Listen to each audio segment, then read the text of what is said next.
Alright, so today we have this Toro Super Recycler with a Briggs & Stratton flathead engine. So early 2000s, possibly 90s, really good mowers. Really awesome mowers with really good engines. It's not quite running right, putting a lot of smoke out and stuff like that. Hard to start, but this is one of the Toros with whole control panel on it and all that. These are really cool. My dad had one of these, and this is what I mowed with when I was a kid. Rear wheel drive, commercial grade mower, aluminum deck, I'm pretty sure, so pretty light. Yeah, that's an aluminum deck. So these early 2000s and 90s mowers are some of the best push mowers, because there's not many mowers around that use aluminum decks because it's too expensive now. So we're going to clean it up, see what's going on. The first thing is, I noticed it is way overfilled on oil. So that might be the issue. They claim wrong oil was put in it. I'm not too sure.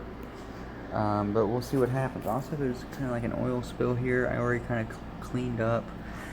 The wheels are decent condition. This thing has been used a lot.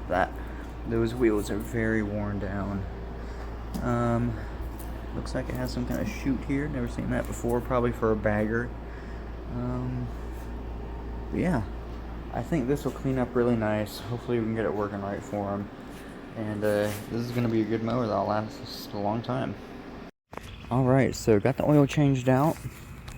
Got some 10W30 in it. And we got, I don't have a wipe, but it's right at the full line. So Google said this takes 18 quarts or fluid ounces. 18 fluid ounces. It actually takes 16. Close enough. That's why you don't completely believe what the internet says. So I did already start it. It does run better than it did because it was just stuffed full of oil. So let's see here. See if I can get it started again.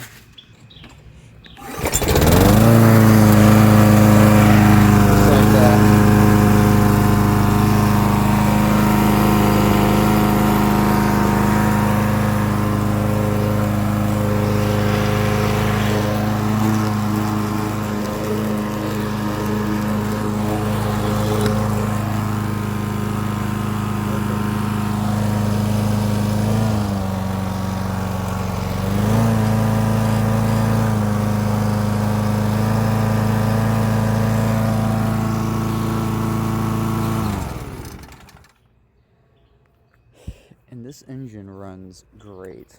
It runs really good. It just had too much oil in it. So, yeah, this is a really good engine. This will last for a long time. So, I'm going to see if I can get it cleaned up and go from there. Also, something I've never seen before is this grass depth counter. So instead of like telling you how many inches to put the wheels at, you line this up and see how high your grass is between these different letters, and then you select the letter on here. That is so cool. That's such a weird Toro thing to do, but I guess that's how they kind of simplified it. So I thought that was really cool. Never seen that before. Alright, now that we got it up and running real good, the next thing that kind of needs to be done, this adjustment arm here is completely bent, won't attach. So I'm going to take that off and straighten that out and try to tighten a few things up, because this is really loose, so that's no fun, and we'll go from there. Alright, so got this bent back and getting ready to tighten the other one. Now, just want to show you, this is when gearboxes and a lot of pieces of mowers that are now made out of plastic are made out of metal. So this is a metal gearbox for the drivetrain here for the self-propel. All metal. That's going to last a very long time. Way longer than any new mower. So that's all metal. There's a bunch of other metal parts that are now usually plastic, like a metal carburetor. Another interesting thing is you have this speed selector on this Toro, which engages the self-propel, but there's only one lever. So if you squeeze this lever, it pulls the throttle and the self-propel at the same time. So one lever controls that and that, which is pretty cool. Pretty interesting design by Toro. You see both the cables come out right there. So that's all tied into one lever right there. There's the two cables. So you don't have to like shift this as you're trying to mow, so the mower doesn't shut off. It's all controlled with the one there, which is pretty cool. And this is a nice metal control deck on here. This would be plastic nowadays.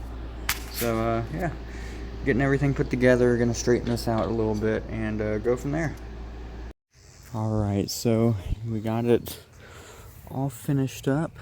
Still a little dirty, but got a good spray down. Got that metal bar fixed on there. All these are on here pretty tight. This is a lot tighter. This is as tight as it's going to get. So far so good. It runs really good. So got on speed 3, high throttle, some higher grass here. This is a 6 horsepower flathead Briggs & Stratton engine from the 90s, early 2000s. Really good engines. I hear something a little weird in the engine, but it seems strong. This is higher grass, something my Honda would bog down on a tiny bit, but these seem to not do that. So let's go ahead and get it started. And we'll put a neutral here. Get it started.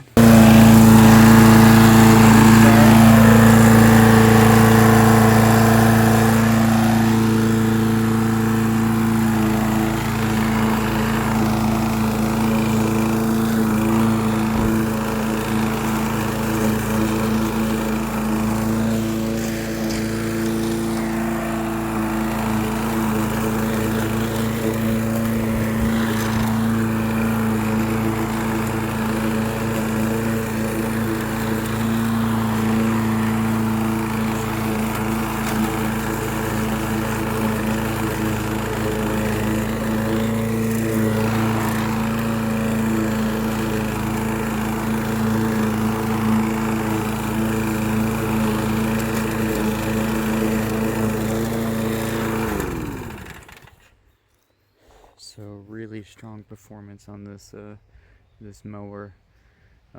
Nice aluminum deck on it, so it's nice and light.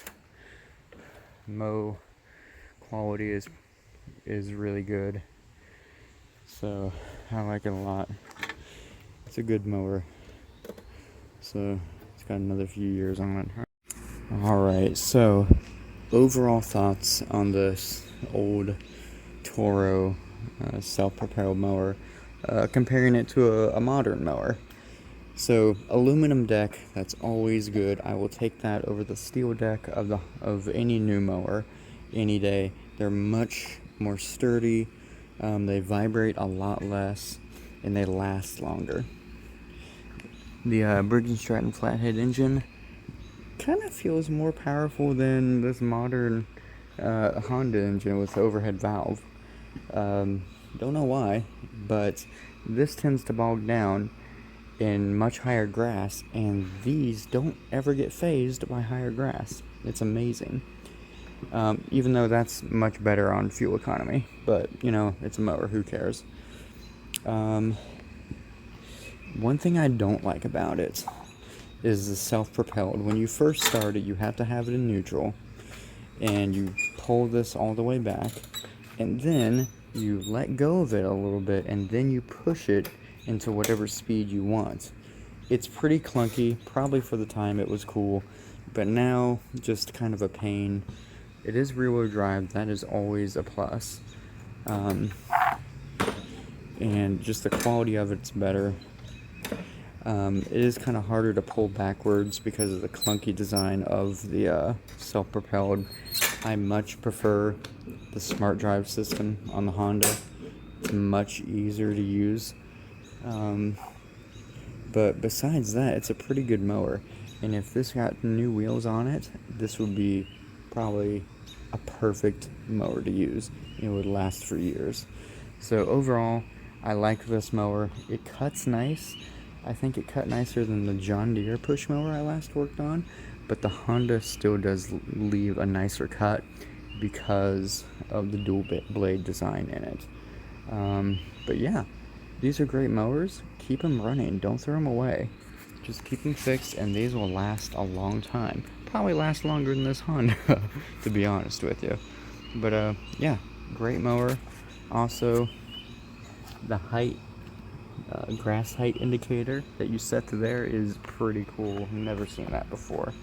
But let me know what you think in the comments. Alright, thanks for watching.